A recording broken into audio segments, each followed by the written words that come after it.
बिस्मिल्लाहिर्रहमानिर्रहीम। अस्सलामु अलैकुम डियर व्यूअर्स, उम्मीद है आप सब खैरियत से होंगे। आज के इस वीडियो में हम बात करेंगे जो नेचर बेस्ड सॉल्यूशंस होते हैं उनको policy plans and programmes level पे कैसे इंटीग्रेट करें। ठीक है, जो नेचर बेस्ड सॉल्यूशंस हैं, जैसा कि आप सबको याद होगा कि इससे पहले वाले लेक्चर्स में हमने डिटेल में डिस्कस किया था। नेचर बेस्ड सॉल्यूशन को अगर उनको आप स्ट्रेटजिकली अप्लाई करते हैं, ठीक है, नेचर बेस्ड सॉल्यूशन को ये हेल्प करती हैं एड्रेस करने में all aspects of disaster risk को, वल्नरेबिलिटी को, हैज़र्ड एंड एक्सपोजर को। इसके साथ साथ जो पीपल्स या कम्युनिटीज़ हैं उनकी लाइव्स को भी इम्प्रूव करती हैं और इकोसिस्टम को रिस्टोर करने में हेल्प भी करती हैं।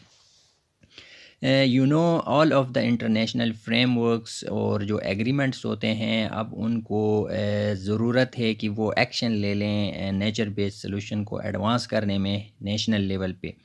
इसी तरह जितने भी गवर्नमेंट्स हैं, ठीक है, जितने भी डिफरेंट कंट्रीज़ के गवर्नमेंट्स हैं उनको भी होल्ड करने की ज़रूरत है primary accountability for providing the policy space. ठीक है, पॉलिसी स्पेस दे दें नेचर बेस्ड सॉल्यूशन को और रिसोर्सेज भी for implementation at the national and सब नेशनल लेवल पे।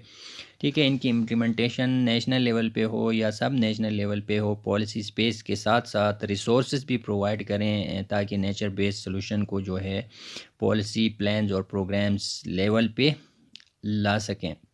इसी तरह इंटीग्रेट करना इको डिज़ास्टर रिस्क रिडक्शन को इनटू नेशनल प्लान्स।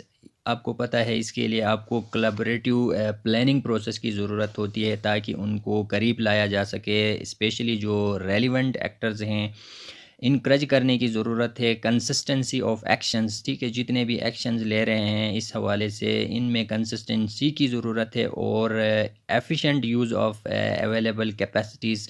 आपके पास जितने भी कैपेसिटीज़ हैं या रिसोर्सेज हैं उनको एफिशिएंट वे में उसको यूज़ करने की भी ज़रूरत है। इसके साथ साथ पीपल सेंटर्ड अप्रोच की तरफ आपने जाना है। आपका फोकस जो है लोग होने चाहिए, वहाँ की कम्युनिटी होनी चाहिए। गवर्नमेंट्स को चाहिए कि वो कोलैबोरेटिव एफर्ट करे, ठीक है, विद क्लोजली, स्पेशली जो वल्नरेबल पीपल हैं उनको लेके चलें और जो कम्युनिटीज़ हैं उनको सपोर्ट करें लोकल लेवल पे और कम्युनिटी बेस्ड इनिशिएटिव की तरफ जाएं ताकि जो है ज़्यादा से ज़्यादा उनको बेनिफिट हो सके अगर आप नेचर बेस्ड सॉल्यूशंस की तरफ जाते हैं तो। इसी तरह जो यूएनडीपी है 2019 की एक रिपोर्ट है, वो प्रोवाइड करता है a framework for governments to identify potential nature based solutions with the aim of enhancing their climate mitigation and adaptation actions. ठीक है, एनहांस करने की ज़रूरत है क्लाइमेट मिटिगेशन और एडाप्टेशन एक्शंस को in a cost effective manner, ठीक है, and with multiple co benefits के साथ, ताकि जो आपका नेचर बेस्ड सॉल्यूशन है उनके अपटेक को बढ़ाया जा सके। आपके जो फ्यूचर में एनडीसीज़ हैं उसमें जो है इनके अपटेक को इंक्रीज़ किया जा सके। सिमिलरली WWF के रिव्यू के मुताबिक करंटली जो है 151 available NDCs to determine how parties intend to utilize protected areas. जितने भी प्रोटेक्टेड एरियाज़ हैं उनको यूटिलाइज करने के लिए 151 जो है उसने रिव्यू किए हैं एनडीसीज़ को और उनको कैसे प्रोटेक्ट किया जाए एरियाज़ को to contribute to their adaptation and mitigation commitments.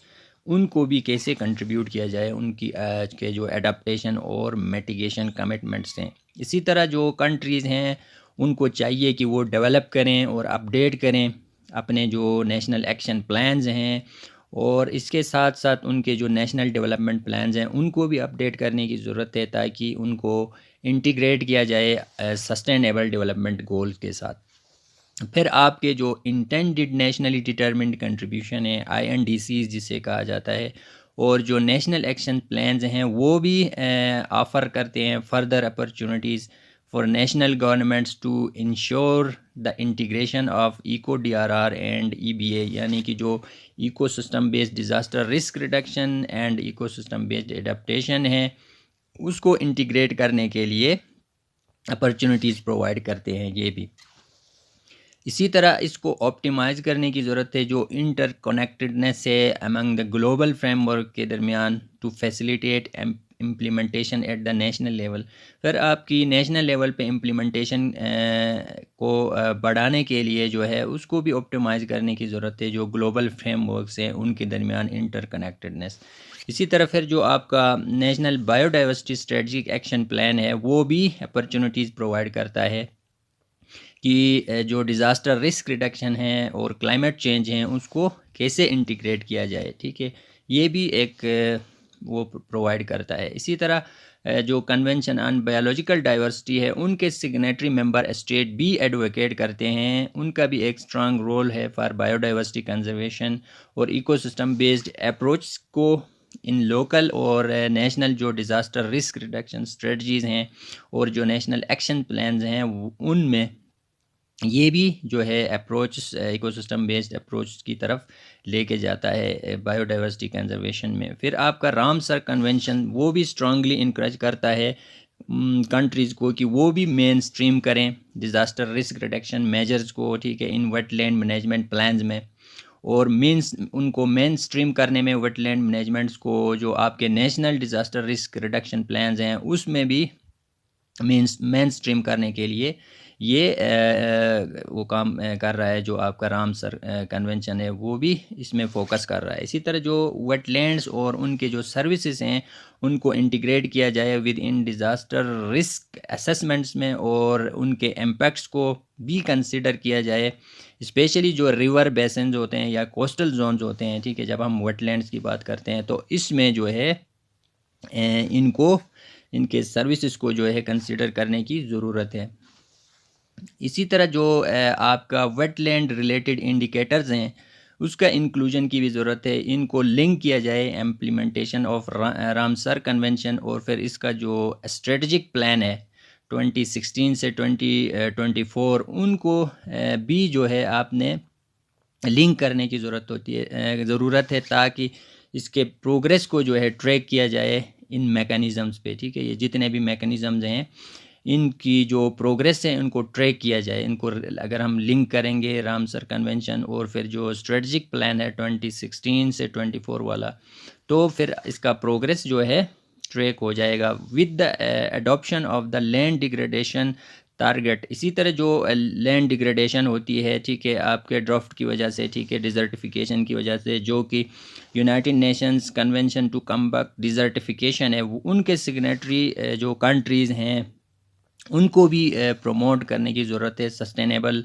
Use का, फिर उसकी कंजर्वेशन का, और फिर उसकी रिस्टोरेशन ऑफ इकोसिस्टम्स का और बायोडाइवर्सिटी का in the context of reducing the risk of desertification and draft, ठीक है। जो यूनाइटेड नेशन कन्वेंशन है टू कम्बैट डिज़र्टिफिकेशन ये भी जो है इसकी इम्पोर्टेंस को हाईलाइट कर रहा है कि कैसे जो है बायोडाइवर्सिटी को कंजर्व किया जाए, ठीक है, फिर आपके रिस्क है डिज़र्टिफिकेशन और ड्राफ्ट को उसको कैसे कम किया जाए, ये भी इसमें शामिल है। सिमिलरली जो रीजनल स्ट्रेटजीज़ हैं वो भी क्रूशियल हैं in addressing transboundary climate and disaster risk के, ठीक है। जो ट्रांस बाउंड्री क्लाइमेट और डिज़ास्टर रिस्क है इस हवाले से जो रीजनल स्ट्रेटजीज़ हैं वो भी ज़रूरी हैं। इसी तरह जो transboundary eco management approaches हैं उनको भी डेवलप करने की ज़रूरत है। इसके साथ साथ फिर जो रीजनल फ्रेमवर्क है for disaster risk reduction of the economic cooperation organisation could be an important vehicle, ये भी एक इम्पोर्टेंट जो है टूल हो सकता है जो disaster risk reduction of the economic cooperation organisation है वो भी एक इम्पॉर्टेंट टूल हो सकता है प्रमोट करने में ecosystem based disaster risk reduction को in the eco member states, ठीक है। जो इको मेंबर स्टेट्स हैं उनके दरमियान जो है ये प्रमोट करने में हेल्प कर सकता है। तो डियर व्यूवर्स, ये था आज का लेक्चर कि कैसे इंटीग्रेट करें इकोसिस्टम बेस्ड या नेचर बेस्ड सॉल्यूशन को पॉलिसी और प्लान्स लेवल पे।